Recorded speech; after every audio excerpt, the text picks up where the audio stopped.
ये राजीव दीक्षित का एक अलग रूप है। शायद उन्होंने कभी सोचा नहीं होगा कि ये क्लोज बैठक है हिंदुत्ववादी संगठन की,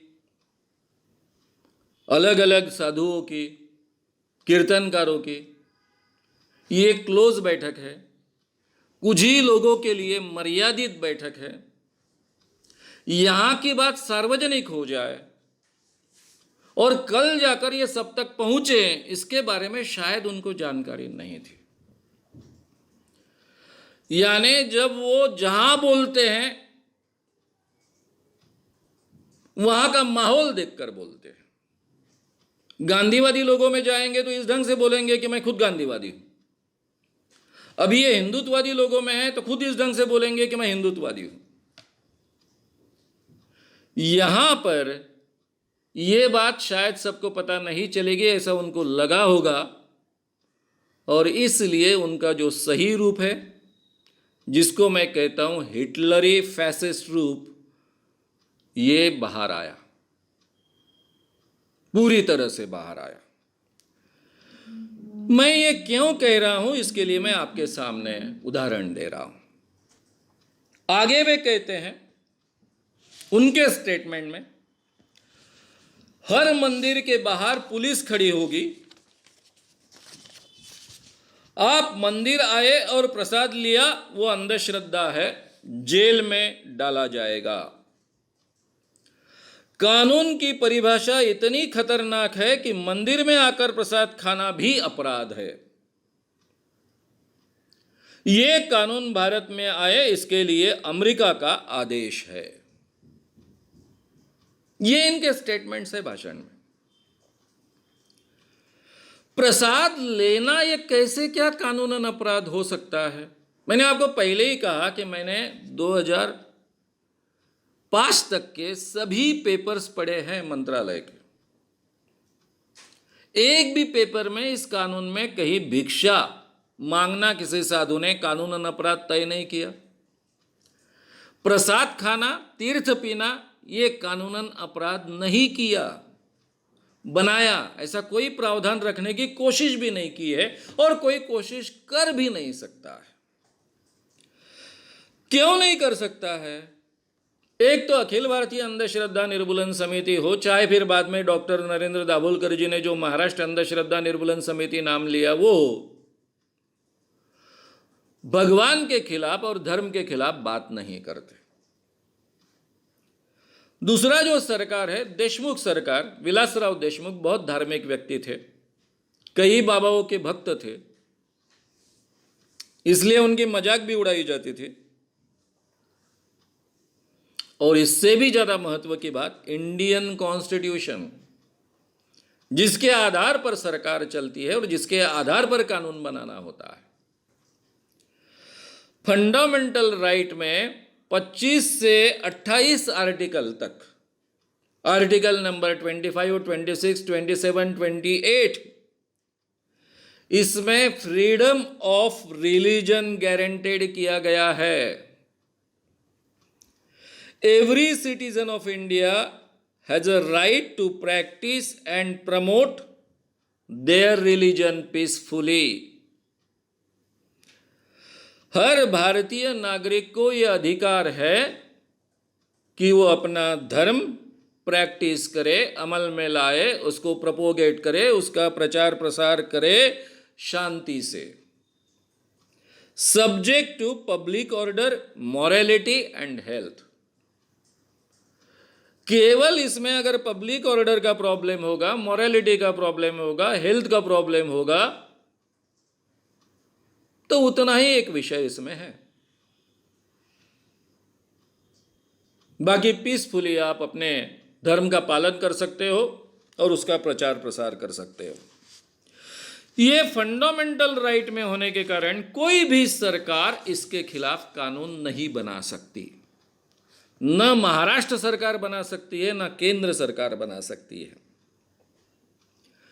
कहां कानून बनाया जा सकता है? पब्लिक ऑर्डर, जहां पब्लिक के हेल्थ को धोखा है, जान जोखिम में जा सकती है, लोगों को ठगना होता है, वहीं पर कानून हस्तक्षेप कर सकता है। और इसीलिए न्यायमूर्ति पीबी सावंत जी की मदद से मैंने जो पूरे के पूरे बदलाव किए कानून में, और जो कानून जिसका नाम है जादू टोना विरोधी कायदा, ये 2005 में 16 दिसंबर में असेंबली में सम्मत हुआ। और सेम कानून थोड़ा हेडिंग में एक ज़्यादा ऐड किया गया, नरबड़ी ये शब्द ऐड किया गया, बाकी कानून वही है, सेम है, शिक्षा का प्रावधान सेम है, कानून के दायरे में जो चीज़ें आती वो सेम है। वो कानून 2013 के दिसंबर में पारित हुआ और पूरे महाराष्ट्र में लागू हुआ। इस मर्यादा में ये बनने वाला अगर कानून है तो ये बातें आई कहां से कि मंदिर के बाहर पुलिस खड़ी होगी, जैसा ही आपने प्रसाद लिया पुलिस आपको पकड़ेगी, ले जाएगी, जेल में ठूसेगी। ये बात क्यों कह रहे हैं राजीव दीक्षित? क्योंकि वो लोगों को भड़काना चाहते हैं, हिंदुओं को दूसरे धर्म के लोगों के खिलाफ खड़ा करना चाहते हैं, सरकार के खिलाफ खड़ा करना चाहते हैं। इसलिए ये झूठ वो बार बार बोल रहे हैं। ये अज्ञान नहीं है, जानकारी का अभाव नहीं है, गलती नहीं है, ये जानबूझकर इस ढंग से ये बात कही जा रही है। ये सबसे पहले आप समझ लो। आगे उन्होंने कहा है कि 23,80,000 साधु संत है, गांव गांव घूम रहे हैं, मुफ्त में काम कर रहे हैं, व्यसन मुक्ति और शराबबंदी का काम करते हैं, भारतीय संस्कृति के प्रचारक है, इनको ये कानून रोकना चाहता है। भाई इन्होंने कहा 23,80,000 साधु संत है। ये आंकड़ा कहां से मिला आपको 23,80,000? मैं तो उस क्षेत्र में काम करता हूं। जब भी बड़े बड़े धार्मिक आयोजन होते हैं तभी भी ठोस आंकड़ा कभी कलेक्टर को मिलता नहीं है, कुंभ मेले के भी आंकड़े कभी मिलते नहीं हैं। यह आपको कहां से प्राप्त हुआ? मुंह में आया ठोक दिया?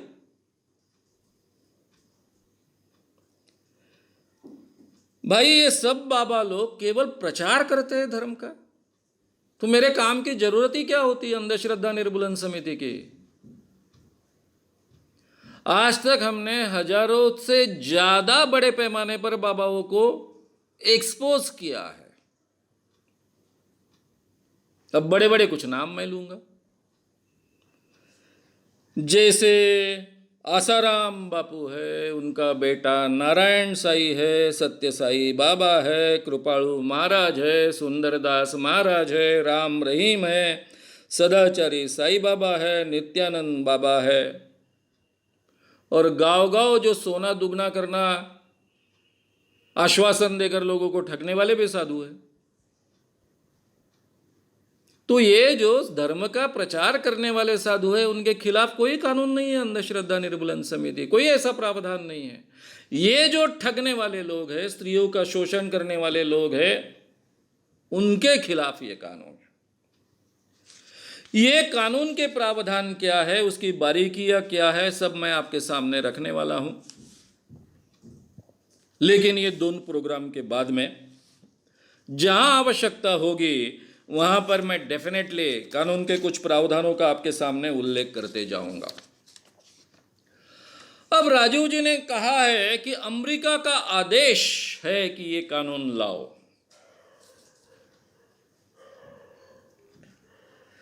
मुझे पता नहीं था कि राजीव दीक्षित के पास कोई जासूसी संगठन है, कोई जासूसी एजेंसी है, या फिर रॉ के अधिकारी उनके पैरों पर आकर माथा टेकते हैं। कहां से लाया ये झूठ का पुलिंदा? ये कानून का अंतिम हर शब्द मैंने फाइनल किया है सरकार की सम्मति से। पहले मेरे सामाजिक न्याय मंत्री थे चंद्रकांत जी हांडोरे, बाद में थे, पहले मुख्यमंत्री थे विलासराव देशमुख, बाद में थे सामाजिक न्याय मंत्री शिवाजीराव मोघे, जिनके नेतृत्व में यह कानून हुआ। उन्होंने मुझे यह अधिकार दिया था। पृथ्वीराज जी चौहान तब मुख्यमंत्री थे, उप मुख्यमंत्री अजित पवार जी थे। इसका हर शब्द फाइनल करने में मेरा हिस्सा रहा है। कहां से अमेरिका आया? मैं आज तक तो अमेरिका गया नहीं, जाना चाहता हूं लेकिन अभी तक गया भी नहीं। अमेरिका का आदेश लूंगा? किसी का आदेश लेकर काम करने वाला मैं व्यक्ति हूं। और पूरी की पूरी महाराष्ट्र सरकार मानेगी। और ये कानून जब 2013 में बना तब सभी पक्षों ने, सभी पार्टियों ने उसका समर्थन किया। चाहे भाजपा हो, तब देवेंद्र जी फडणवीस जो आज के सीएम हैं, मुख्यमंत्री है, तब वे पक्ष प्रमुख थे, उद्धव जी ठाकरे हो, उन्होंने इन शब्दों में कहा है कि यह कानून बहुत अच्छा हुआ है, मेरे ग्रैंडफादर के विचारों का यह कानून है। उद्धव जी ठाकरे जी के शब्द में कह रहा हूं। और जिन जिन लोगों का इन कानून के बारे में अलग मत है, कुछ गलतफहमी है, वो दूर करने के लिए मैं खुद आगे आऊंगा। इतना केवल उन्होंने बोला नहीं, उन्होंने वातावरण बदलने में बहुत बड़ा काम भी किया। और इसलिए करीबन सर्वसम्मति से यह कानून बना है। यह अमेरिका कहां से आया? क्यों बोलते हैं राजू दीक्षित अमेरिका के आदेश पर यह कानून बन रहा है? क्योंकि उनको समाज में दो धड़े निर्माण करना है, झूठ बोलकर दो धड़े निर्माण करना है। अब रहा सवाल डॉक्टर नरेंद्र दाभोलकर जी ने अमेरिका से कुछ पैसे लिए नहीं लिए, इसके बारे में मैं आपको आखिरी में स्पष्टीकरण देने वाला हूं। लेकिन मैं इतना ही कहूंगा कि डॉक्टर नरेंद्र दाभोलकर जी ने भी अपने पूरे जीवन में कभी भी अमेरिका के ईसाइयों से या फिर किसी मुस्लिमों से पैसे नहीं लिए हैं। जो भी उनके पास में विदेश से पैसा आया वो विदेश का नहीं है, महाराष्ट्र मंडल का है। अमेरिका में जो महाराष्ट्र के लोग काम करते हैं उनमें मैक्सिमम नहीं, पूरे के पूरे हिंदू, बौद्ध, जैन हैं। उन्होंने कुछ पैसा वो महाराष्ट्र के अलग अलग कामों के लिए खर्च करते हैं, उसमें से कुछ पैसा डॉक्टर नरेंद्र दाभोलकर जी के पास पहुंचा। उसके बारे में विस्तार से मैं आपके सामने स्पष्टीकरण देने वाला हूं इस प्रोग्राम के आखिरी में। अगर आपको ये वीडियो पसंद आया हो तो उसे ज़रूर लाइक करें, लोगों में ये अवेयरनेस फैलाने में हमारी मदद करें। वीडियो को ज़रूर शेयर भी करें। तो हमारे YouTube चैनल श्याम मानव को विज़िट करें। ऐसे सारे वीडियोस का आनंद लेने के लिए हमारे चैनल को सब्सक्राइब करें। उसके लिए सब्सक्राइब बटन दबाएं। नए वीडियोस का नोटिफिकेशन पाने के लिए बेल आइकन दबाएं।